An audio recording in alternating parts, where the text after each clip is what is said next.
Good morning, everyone. Did you all have a good night? How many of you got on the dance floor last night? Huh? Okay, I know there was more than a few there. Okay, well today is filled with drama. After our keynote, I'm just going to kind of lay out the rest of the day for you. It's a little different than we've had in the past. Our micro exhibitors will be available till about 11 o'clock, so if you haven't purchased your goodies yet, make sure you get there before lunch. Lunch will be back in here, and we're going to be collecting your name badges for the drawing after lunch, and we're going to be collecting the feedback form. If you hand in your feedback form after you're filled, you get a goodie bag to take home with you, so make sure you get that. And I promised everybody that I was going to get you out of here in time to get home for trick-or-treating, so I want to make sure that we do that. We may move things up a little bit, but once you get here for lunch, you're going to stay in this room until it's time to go. So we have a fabulous show for you, and we have Beth Swedeen, one of our superheroes, to come in and introduce our keynote speaker today. Thanks, and have a great day. Good morning, everybody. I want to know, how many of you like a really good story? Raise your hands. How many of you like to tell stories? Think you're a good storyteller? Great. And how many of you wish you knew how to tell stories better? Anyone? Well, this morning's really going to be fun for you because we are going to have as our keynote McGee, and she has founded an organization in Milwaukee called Fabula, which means from books, and she is a professional storyteller. And she teaches other people how to be storytellers too. And she does it in English and in Spanish, which is even cooler. So she decided to leave her day job and become a full-time storyteller. And she teaches storytelling workshops for kids and for adults. She does it all over the Milwaukee area. She does storytelling slams. And she works with other people to teach them how to do storytelling as well. She also really loves to make complicated Halloween costumes out of cardboard, and now she's including her 14-month-old daughter, Olivia, too. So let's give a very big welcome to McGee with Fabula. Thank you. So hi, everyone. I'm Megan. I know there are a couple people here from the Milwaukee area, so can you clap if you have ever heard of Fabula before? Okay, thank you. And now can you clap if you have no idea what Fabula is? There we go. That should cover everybody. So as was mentioned, we are a nonprofit in Milwaukee, and we do storytelling programming. And the first thing I want to invite you to do is we are on Facebook, Twitter, and Instagram, and if you would like to take any photos or anything, you can go ahead and put them up on social media. In fact, I want to take a photo with all of us. Is that all right? Can everyone smile? Ready? Oh wait, one of you isn't smiling. There we go. Everybody say cheese. Awesome. I'll put that on social media later, and I'll tag every single one of you. So today, we are going to do some storytelling. We have been around since 2009, and our mission is strengthening community bonds through the art of storytelling. And one thing you have to do to strengthen community bonds is to take down the barriers that are separating us. So up here, these images, what do we have? We have a lot of different people from different backgrounds sharing their stories. That could be workshops, that could be one-on-one coaching, story slams, and even a radio show. So sometimes, though, just talking about the impact doesn't really show what we do. So I would like to tell you a story. Here on the left, that gentleman, the young man wearing glasses, that is Zach. And the gentleman on the right, the slightly older gentleman, is Dan. Here's a story that is an email I got from Zach. He's an ex-Fabula volunteer. He said, "Last night, it was a great pleasure to be assigned the role of assisting storyteller Dan Lococo, who is visually impaired and happens to be a super friendly guy." Dan told a story at Turner Hall Ballroom. He told a story, now he's a blind person. I didn't know this, but he is actually a skier. Clap your hands if you clap your hands if you knew that blind folks could ski. There we go. Clap your hands if that is a surprise to you. So I didn't know that was possible, but hearing his story made me realize, wow, that there's a lot of things people with disabilities can do that I might not even realize, right?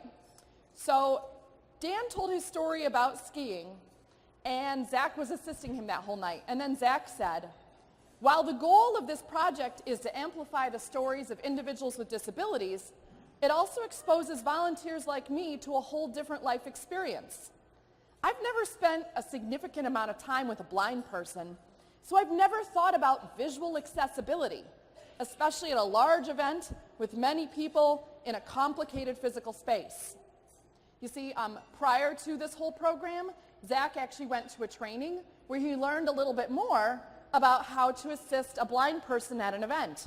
And he said that training was really helpful for him to be able to support Dan and show him around the space, so that when Dan got up on stage in front of 300 people, he could feel confident about it. So Zach says, "Thank you. Thank you for taking the time, energy, and leap of faith into programming that looks to include everyone. Thank you, too, for offering training to folks like me that want to help, but are ignorant with knowing exactly where to start. Your efforts are very much worth it." So why am I telling you about Zach and Dan? I think that this situation shows how we can all learn more about each other through stories. We can learn what each other is capable of. We can learn how to work better together and how to help each other out. And this story really illustrates not only why it's important for Dan's voice to be heard, it's important for Dan as an individual to have the power of telling his story, but it's also important for everyone that's listening. Now, I realize it's a little ironic for me to tell this story because I'm focusing a lot on Zach, the person without a disability. And really, in conversations about disability, can you clap your hands if you believe that people with disabilities need to be at the center? People with disabilities need to be the people that we are listening to? I think that's absolutely, yeah, right? So today we're gonna explore ways in which you can tell your story and let other people hear your voice and learn from you, and then change society and then make everything better and fair and equal for everybody, right? We have a lot of work to do that way. So, you know, I'm an able-bodied, neurotypical person. We don't need to hear any more from me. So actually, I have a treat. I have brought here a very special guest, a guest storyteller, and let me tell you a little bit about her. This is Desiree Constantino, is a storyteller, a writer, and a disability advocate in Milwaukee. She was diagnosed with juvenile rheumatoid arthritis in 1983. She worked in nonprofit marketing and communications until 2009, when she medically retired in order to make her health her first priority. So on good days, she spends her time writing, volunteering with community groups, including Fabula and the Arthritis Foundation, and even traveling to Washington, D.C. to advocate for disability rights. On bad days, you will find her in her blanket cocoon with her cat and day-old coffee. If everybody could give a warm welcome to our storyteller for the day, Desiree.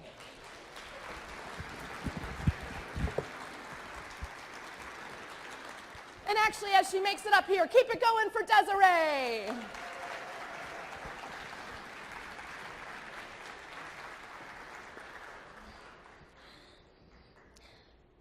I don't know what it was that marked me. It must have been in that first week. I was the new kid in school in 7th grade. I was finally big and bad in 13, and I was a middle schooler. But Ms. Sikorsky, the head of our mainstreaming program, really the head of all of us disabled kids, she decided that we all of us under her umbrella, because really we all reported to her. And it was the 80s, and mainstreaming was really just getting off the ground then. So she was our home base for everything, 7th and 8th grade both, regardless of the disability, regardless of what our needs might be. We were all in the same classroom, and we all met with her throughout the day.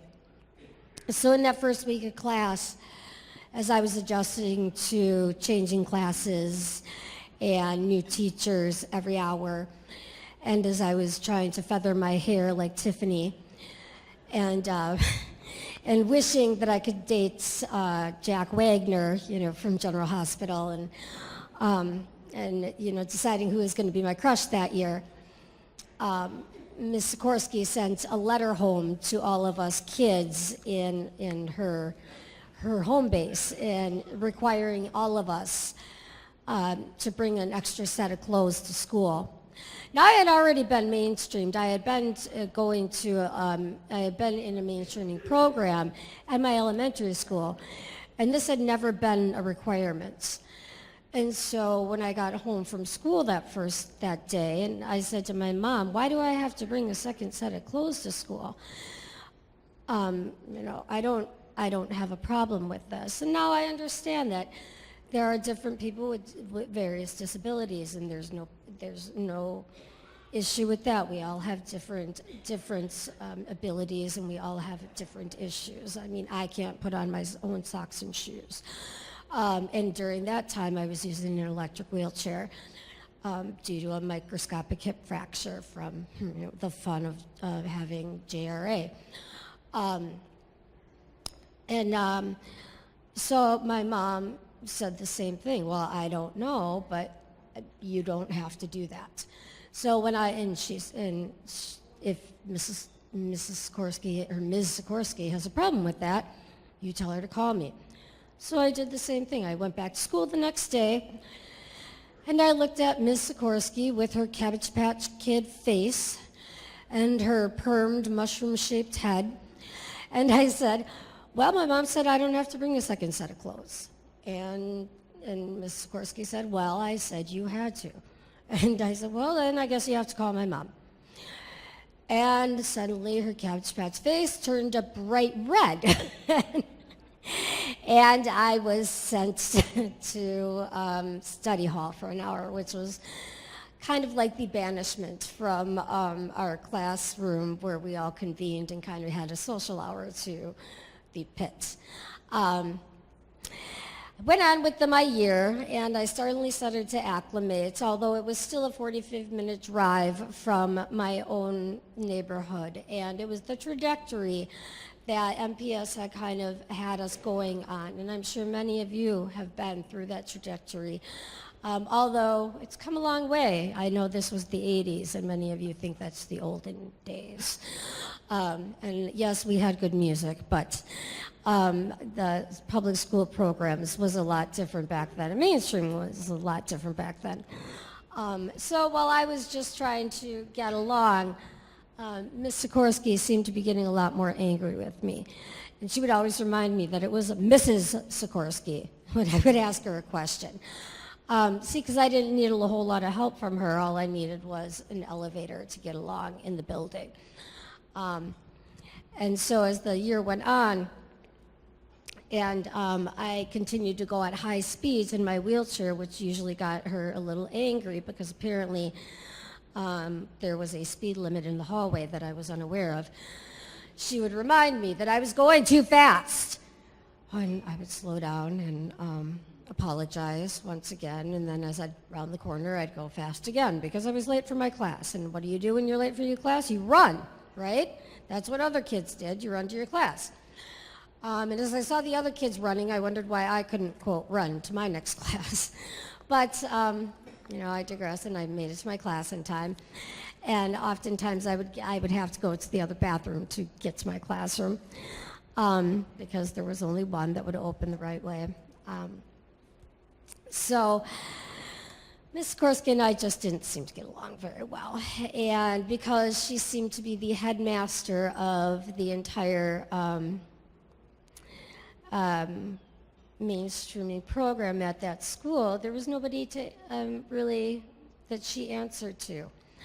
If one of us kids, one of my friends, if they had a problem in math class, Miss Sikorsky was contacted. If there was a behavioral issue, Miss Sikorsky was contacted. So there was no chain of command at this point because I guess nobody knew what to do with us, which doesn't seem to make sense at this point. But again, it was the 80s, and we've come a long way since then. But so the only person I had to talk to was my mom. And my mom would get really mad, and so she'd go to Miss Sikorsky, and then Miss Sikorsky would get mad at me. So one day I was going pretty fast down the hallway, and Miss Sikorsky caught me and said, well, that's the last time. And this was like early in the morning, and she said, I've warned you, and now you've lost your privileges for the day. I said, well, what does that mean? So Mrs. Sikorsky unplugged the power to my wheelchair for the day and had the aide, who was probably a 40-year-old woman, push me in my electric wheelchair to each one of my classes for the rest of the day. Literally, she took my legs. And I didn't understand the impact at the time. I just felt embarrassed because it was very apparent that I had gotten caught doing something wrong. So I was embarrassed that I had gotten busted doing something wrong. It was very obvious that I was being punished. And B, suddenly, I had no control over my body. But the implication is, who does that? Like, you don't take a Louisville Slugger to a little boy's knees if he's running in the hallway too fast. You put him in detention, or you give him a timeout, or you do whatever. But you unplug somebody's wheelchair? What a violation of personal space and human dignity. Of course, I didn't come to that until many years later. Just at the time, it was just one of those are you kidding me? Oh wow, I got really in trouble. And I didn't go home and tell my mom that time because I felt like I had done something wrong. I had really she had warned me, and now I finally did it. And she unplugged my wheelchair. But that was halfway through this semester, farther along, and that was almost the last straw for me, too. Me and Mrs. Sikorsky had finally had enough. And I went home that day, and I told my mom that I was tired of being bussed. I was tired of not getting home till 6 o'clock at night, time, it was 45 minutes to get to school in the morning. It was 45 minutes to get home at night. Getting at home after dark. I had no friends to hang out with at home. And there were no friends in the school because they had pretty much segregated us from having any social interaction. And this was across the board. It didn't matter what our disability is. It didn't matter if we were neurotypical, cognitively impaired, physically impaired. What they had done by putting us all in this one classroom under Mrs. Sikorsky's rule and authority is somehow made us different. And with that, and then with her constant berating, there was no way for us to flourish in any other capacity. So I said to my mom at that point, I said, I don't want to do this anymore. All I need is an elevator. I want to go to my neighborhood school, and I'm tired. And my mom said, okay, if that's what we're going to do, then that's what we're going to do.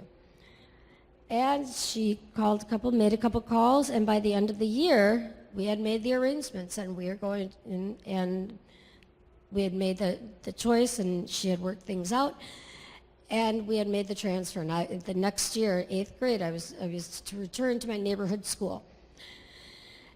And Miss Korsky, the very day I left, looked at me and said, "Oh, you'll be back." And I'm happy to say that I graduated from my neighborhood high school, and I never went back. Thank you, Des. Here. So you can hear in Desiree's story how important it is for each one of us to speak up and to say what works for us and what doesn't, right? And so I want to bring Desiree over here and just interview her a little bit more. She's done a lot of storytelling, but she has some good advice for other people that are looking to do their own storytelling as well. So, so Desiree, I got to start along with the theme of the conference. First of all, what is your superpower? Well, we had talked about this earlier. I always think it's resilience. Because with my own medical journey and the fact that with my disability or with my illness, I'm constantly finding new ways that my illness is evolving disability. You know, I can be doing well at one point and then suddenly I can't walk again, or I lose function in one part of my body, so I learn to adapt in a different way. But as you pointed out, maybe it's a bit of vulnerability too, because I'm usually willing to talk about just about anything, and to share my story and let people in, because I think that's a good way to let other people feel safe in sharing. Yeah, there's something that happens when someone is able to reveal what's going on inside their head. It can be a powerful way to, educate others and invite them into your world. So how do you prepare to tell a story? Like some people worry that they need to sit down and write out every word or practice in front of the mirror for years before they tell. Like how do you go from the process of just coming up with a story idea to actually sharing it? I panic. I think it just percolates for a long time. I have an idea and then it just, I percolate for a long time and then I start to say it out loud and then I hate it. And then I may run through it once or twice, and then usually if it sounds genuine, then I kind of go with what I've said. Do you think that a story needs to be perfectly crafted in order for it to be effective?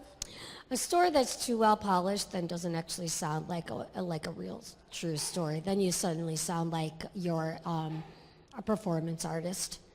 And if you're a performance artist, then you're not telling now your true personal story as effectively as if you were telling it straight from the heart. Sure. And some people might even say, why bother telling? Do you find that there's benefits to you? For me, it's cathartic, and I've always been a ham, so I enjoy being on stage.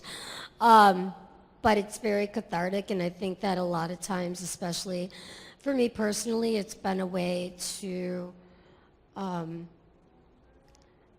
have the disabled voice be recognized, especially in the Milwaukee community where there's not a lot of space for the disabled voice. So for me, it's been a personal mission to do that and to have that. Do people who hear your story react to it or connect with you about it? For me, it seems to be that every person takes something different from it. And whether it's, there's all different parts, because it's not all, stories about being disabled. It's just that my disability is part and parcel of me. It's just part of my identity, just like having brown hair or being Norwegian. It's just part of my identity. And, there's no judgment to that. It just is. And so it plays into the stories I tell. But, when I tell stories of heartbreak, or the last one I told was about a crush I had in high school, and so people identify with that, as, so sometimes those are the nuggets they pull out. And so that just happens to be part and parcel with it. Yeah, I suppose one thing that sometimes happens is people will think they just have one story. They'll maybe tell one story about one aspect of their identity, but the reality is we all have so many stories. And I think it can be especially powerful for individuals with disabilities to tell stories about all the parts of their life, not just one aspect. What about advocacy and activism? How is storytelling a good tool if we're trying to change things and speak truth to power? Have you been able to use your story that way? Well, I've done a lot of advocacy work, and and I'm sure a lot of people in this room have done the same thing. And you learn through advocacy work that, you're supposed to learn how to tell your story in like 30 seconds or whatever. And even in writing, emails to your legislators, you're supposed to tell your story to have impact. And the truth is, the reason you tell your story is to explain why an issue is important to you. And the only way to impact that is to say, well, listen, if I can't get this medication, this is what's going to happen to me. These are the symptoms. These are the results of how I will get sicker, like clearly saying that. But also, just sharing your story of how you got there.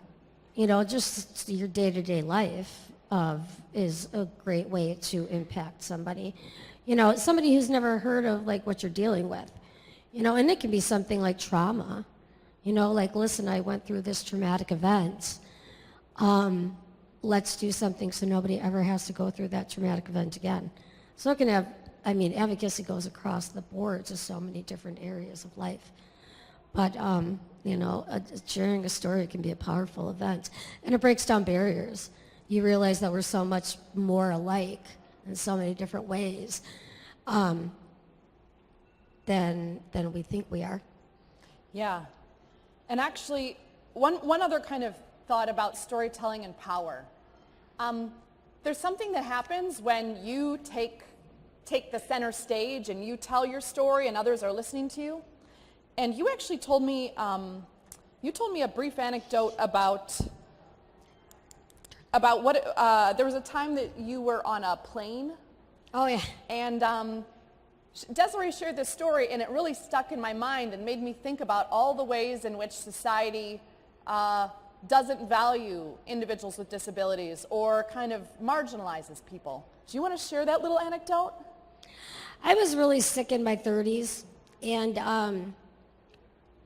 I was on large doses of prednisone, so I had what they call the moon face, and my skin on my legs was incredibly thin and very bruised, and I was just struggling terribly. But I was on a trip going to some conference, and we were boarding a puddle jumper, and that day I thought I had gotten it together. Like, I thought, my hair was thinning, but I thought that day that I had pulled myself together and that I was looking good, that I had presented myself well, I had my face put on, and I thought my hair looked good, and my outfit was cute, and I had capris, and I thought I had put myself together well, and I was feeling confident, and I got on the plane, and even though I was struggling a bit, I thought, all right, I'm having a good day. I look good. And, I like to travel looking good because you never know who you're going to run into. My hope is always a celebrity, of course. So you want to look your best.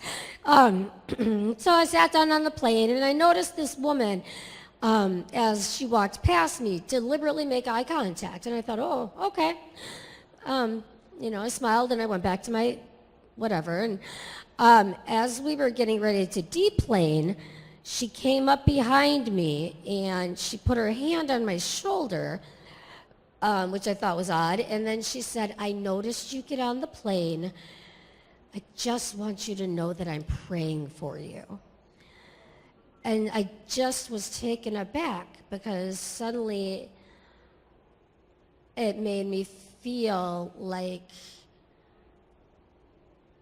she had just seen through everything, and I obviously, it completely deflated me, because I thought that here I had pulled it all together today, and I was looking great, and this stranger thought I looked so bad, or I was struggling so much that she thought she needed to let me know that she felt I needed to be prayed for, and that she would take it upon herself to let me know that she was going to do it.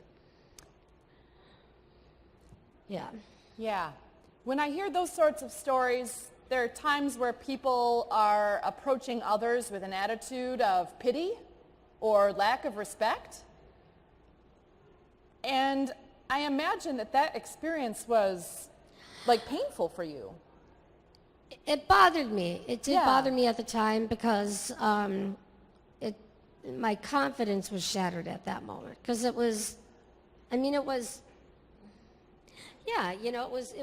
shaky to begin with, but I thought I pulled it together that day. And so to have just, I felt like, well, if you wanted to pray for me, you could have done it silently. Why did I have to know it? And, to put your hand on me without my permission was also intrusive. And it was just a very, strange phenomenon at that moment. And it felt very angry for various reasons. And I had to process it for a long time to figure out why. Was I supposed to thank her? Was I supposed to, cry and I break down? Was I supposed to? I didn't know what the proper response was at that moment, and I don't know if anybody else has had similar experiences. Yeah. And then what if I didn't want to be prayed for? What if I felt I was fine? And I had felt I was fine until she said that. So, yeah, it was just, some experiences are much different than what people perceive that they're doing. Oh, jeez. Sorry, my alarm's going off, guys. It's time to wake up. Yeah. Let me just actually get a check then here. By round of applause, can you clap if you have ever had an experience like Desiree's, where someone else was treating you kind of with not the most dignity? Right? So frustrating, right? I think that by telling stories about things we don't like, we are telling the world how to behave differently. And also by telling stories, we are taking power. We are speaking our truth and not feeling shame and saying, there's nothing wrong with me. There's something wrong with other people, and we need those things to change. And I think, actually, if I would have looked back at her and said, praying for what? It may have thrown her off, because the idea that she felt she needed to pray for me, it may have turned the tides. Like, I'm fine. What are you praying for? Right. Would have really shattered her. But at that moment, I was so taken aback that you just don't even know what to say in a moment like that, So to build on kind of the things that Desiree shared then, since Fabula really believes that everyone has stories worth sharing, I would like to do a little exercise now where we're all going to have the chance to share stories. And the way it's going to work, we have a format that is called Ultra Shorts. So just like the stories that Desiree has shared, each story really needs to have kind of three things. There needs to be some sort of change. There needs to be a little bit of detail, a little bit of nice description, and there needs to be some emotional reflection. If you take Desiree's story, the change might have been she was on the plane, she was feeling one way, and then after this woman said something, she felt differently. The detail could have to do with her being on the plane, where she was going, even talking about how her hair looked that day, how she was feeling. And then really the emotion. She's saying what's going on inside her head. So we're not doing an entire life story. We're doing one little snippet that captures one little piece of life. So for this ultra short format, I'm going to invite all of you to submit some stories. The way it works, we have little slips of paper on the table. There's some squares. We also have, we have two ways to submit though. You can write it on a slip of paper, or if you want, you could email it or text it, and that's my email address, so they will come up here, and I'm going to read some of them on stage. Now, the theme we'd like to play with today is surprise. And that can go a lot of different ways. There could be a time that you surprised other people, or a time you surprised yourself, or it could be a time that a surprise happened to you. There's really not one perfect answer. And I'm going to read a couple examples just to inspire you and hopefully give you a sense of what these might sound like. These are ones I've collected from past events. And you can write an ultra short that's fun, or you can write one that's serious about something maybe like the experience Desiree had on the plane, an advocacy story. Here's one from Luida. To give my son every opportunity as students enjoy, I enrolled him in a general or regular education kindergarten classroom. I just forgot to mention that he used a wheelchair and was G-tube fed. The school worked it out, and he was always a member of regular classrooms. Yeah, right? Isn't that great? Can we have a little round of applause for that great little ultra short?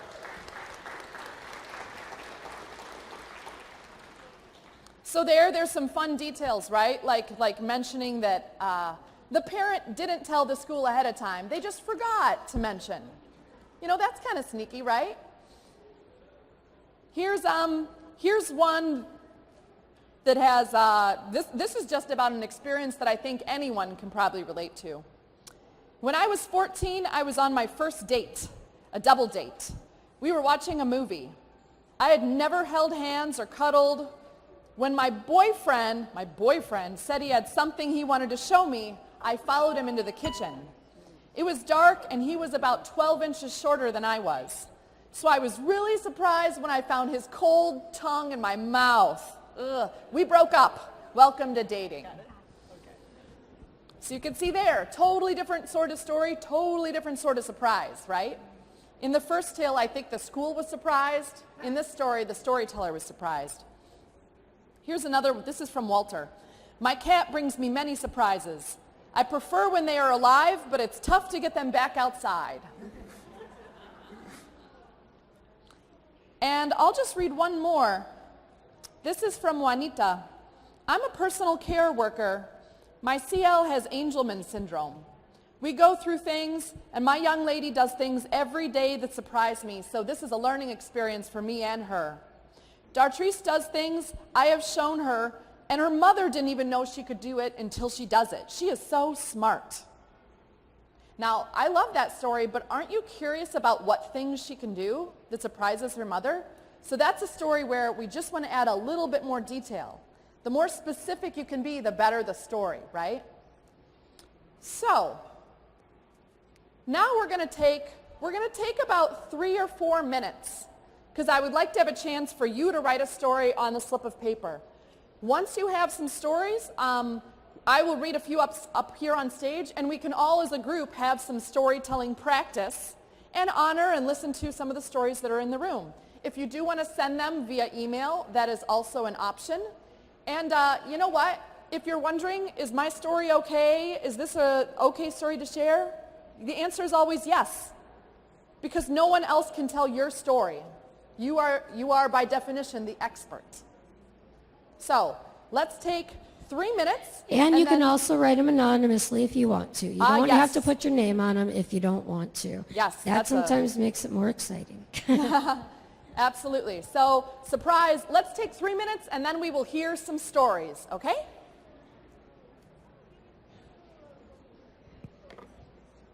If you have a slip and you want to hold it in the air, I can come around and get it, or we have some volunteers that'll walk around and help grab them from the different tables.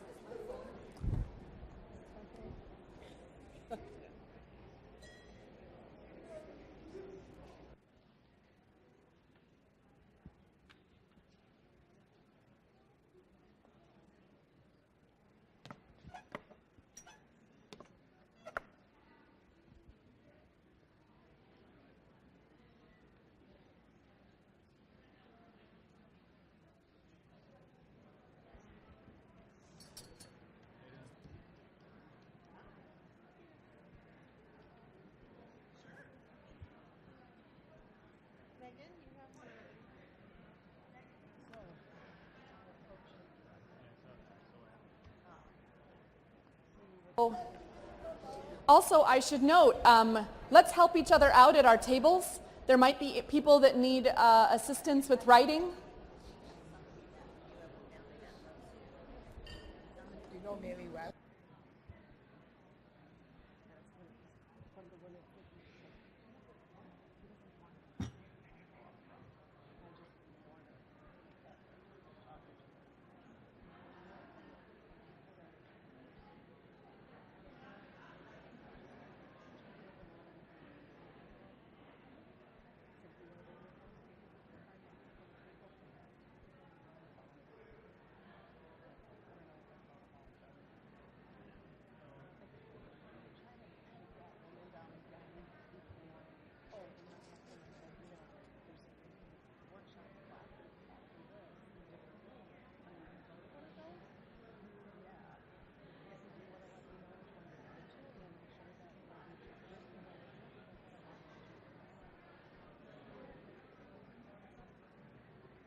I couldn't turn that off.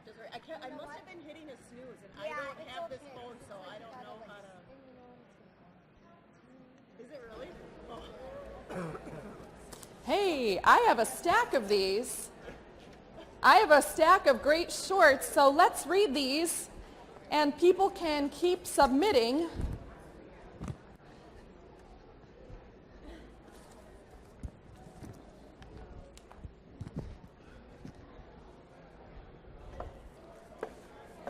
All right, Desiree and I will take turns reading these. You can still keep writing and sending them up here.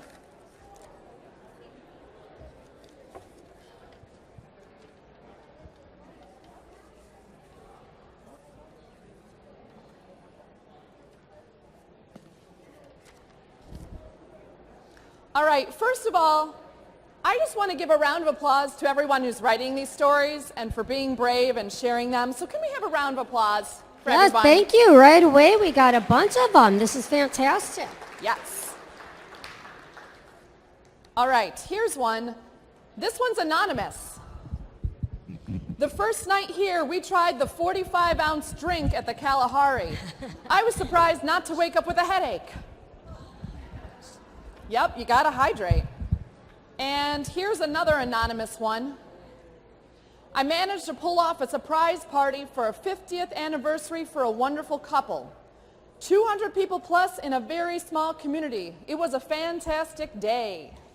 All right. Yeah, let's clap for that, right? That's a huge accomplishment. All right, Desiree, do you have one? Yep. I was in high school. I was in special. Oh, Sorry. Okay. Here, let me get the mic a little. okay. Oh, perfect. There we go. Okay. I was in high school. I was in special ed. I was bullied. Thank you. Nobody cared about how I would feel. I felt angry, sad, feeling not accepted. I hear ya, but you know what? It gets better. Got to tell you that, so thank you for sharing. I was surprised to see my friend Maddie again yesterday, and she remembered me and gave me a hug. Thanks, Kathy. I worked in the hospital as the discharge planner. I had foot surgery and not wanting to miss work, needed to use a wheelchair in order to stay off my feet. A visitor at the hospital came up to me and said, "Isn't it nice they gave you a job?" Oh, come on.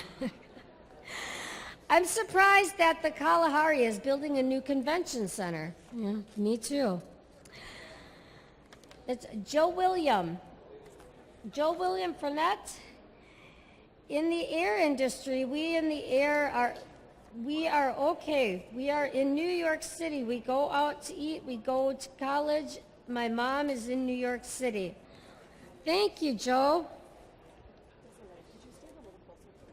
Oh, okay. Here. I'm sorry. Could anybody hear any of those? Yeah? Okay. We'll work on making sure they're nice. Sorry, and I'll loud. get really close next time. Here, I'll read a few. Here's a couple I even got through that email. This one says, "Surprise! My toddler would not stay in the seat. Had to go with me. Imagine how surprised the handsome flight attendant was as the bathroom door swung out into the plane. Me with my dress up under my armpits and my pantyhose around my ankles. Thank you to the toddler for the exposure." Here's one from Josh. "My family surprised me with a 30th surprise birthday party. I was shocked and excited too. It was something I'll never forget." And here's one from Amy. "When I was 18, my boyfriend didn't pick me up to drive me to school as he usually did on a daily basis. I was frustrated at first, but became worried when he didn't show up for school all day. I was gone from school for about 5 minutes when the doorbell rang. My boyfriend was standing on my doorstep holding up 2 tickets to see my favorite musician, David Bowie. He said this was the 80s, so no cell phone or internet. He had driven to Chicago to buy the tickets." Pretty cool. Thank you. See, look at this. At first we had none, and now we have a pile that is really huge. Here's one from Dan. "I love to live in Stoughton. I have a great job. I was surprised to get that job and am surprised at how well the people treat me. Isn't it nice to hear a good story sometimes too? Can we give a round of applause for that story?"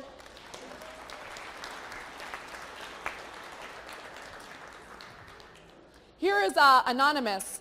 "While I was dancing with friends, someone in a scary costume surprised us."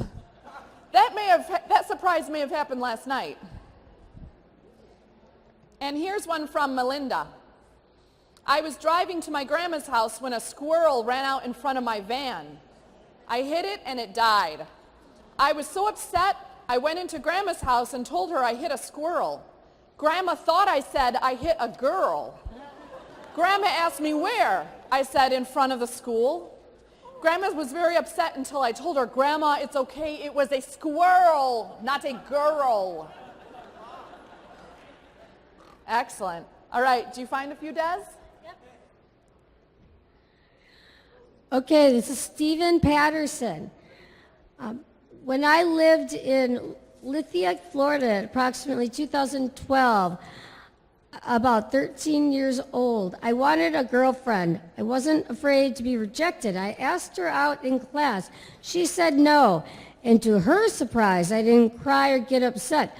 I was actually okay with it. And to my surprise, she at least respected me. Very nice.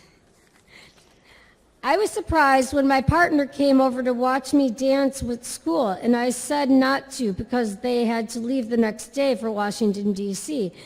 It was a complete surprise, but in a great way. I was so happy they came to come support me, even with their trip the next day. Awesome. Neely, my mom also surprises me with a lot of new things that I need to learn from my mistakes. She always makes me proud and happy, and I surprise her too with the same thing.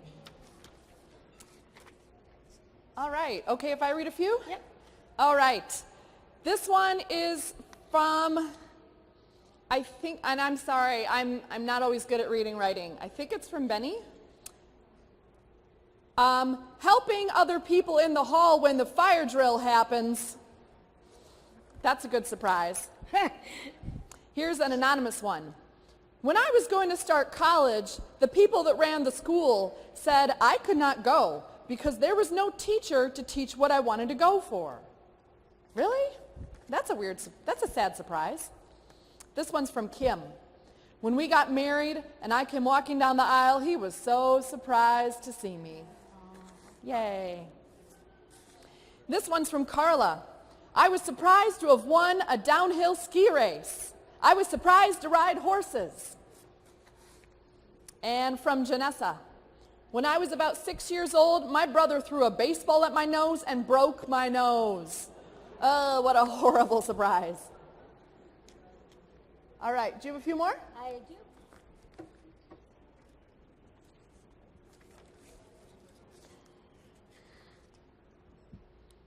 I was a little girl visiting my aunt in New York City. My parents slept in her twin beds, brothers in sleeping bags, and I slept with my great aunt on her pull-out couch.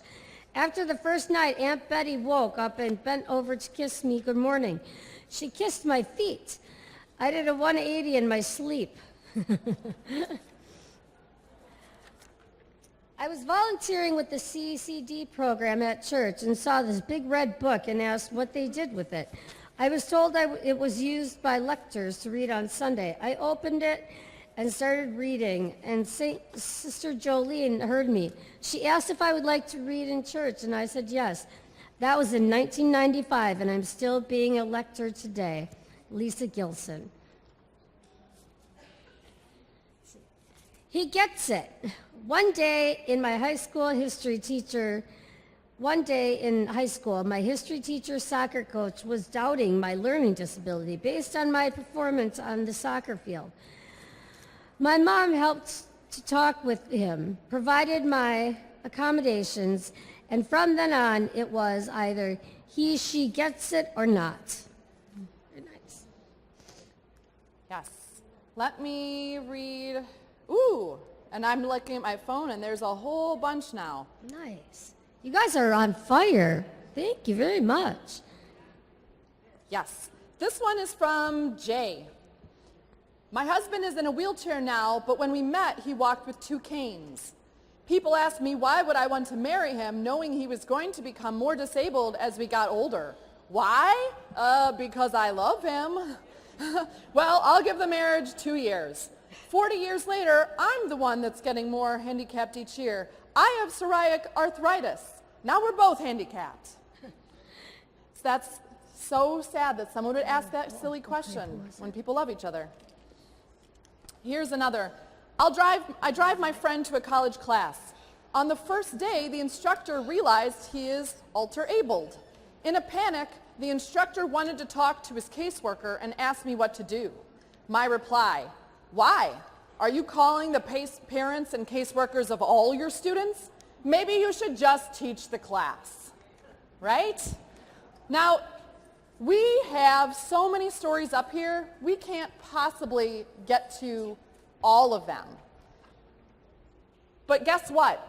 There are lots of opportunities for you to tell your stories. And Desiree, can I ask you to just really quickly talk about taking action? Because we got to tell these stories outside of this room, right? So the thing about stories is this is just your first glimpse into becoming a storyteller yourself. And after this, we'll be breaking out and doing an awesome storytelling workshop. But, we encourage you from this point on to start sharing your own stories. And what we'd like you to do is really, we want you to tell your story. And just like I did, tell your story to your friends. I've told that story about Miss Sikorsky, tons of times, and I've told it, just in passing, and I've told it, to my sister and to my other friends. Tell your story. And with every time you tell it, you'll tell it a little different, and you'll tell it, it might change depending on who you tell it to, and the points might be different, depending on the point you want to make, but you tell your story. And then you keep thinking about it, keep reflecting, like, how does it change and how does it make you feel the more you tell it? Like when I told the story 10 years ago, I just thought it was a funny story, like, hey, what a jerk. And then now when I look back at it, after all the work I've done and all the things that I've learned about disability rights and disenfranchisement, and just the fact that you don't touch somebody else, that was a definite violation. So keep reflecting, keep noticing how things change and how you feel about it. And then let your story evolve. You're never going to tell the story twice. It's the same story twice. And so it's okay. Don't get stuck on saying, oh, I forgot to mention this part. Because sometimes the relevance of that will change. So maybe that's not important this time around. It's your story, and you decide what's important. So we're happy that you all were here, and thank you for listening to my story.